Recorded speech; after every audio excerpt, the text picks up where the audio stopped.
Welcome to the Slop Temple. We pray this video helps. You start by making the work area safe. Unplug the monitor and wait 5 to 10 minutes so internal capacitors bleed off. Next, remove the stand and back cover. Keep screws in labeled groups and photograph every connector for reference. Once the cover is off, find the power supply board and read its model label.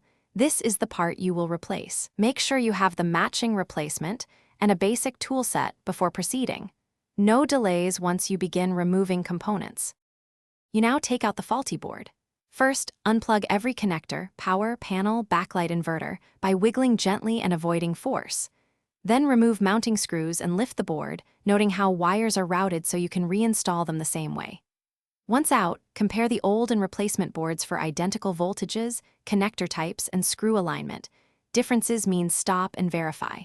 If they match, position the new board, secure screws, and reconnect each cable in the same order and orientation.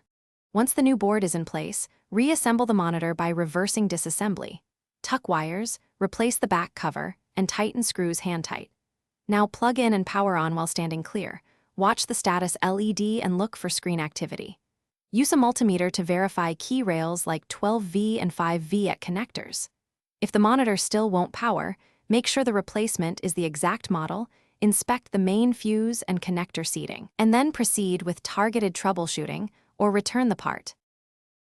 Thanks for watching. Consider subscribing if we helped you.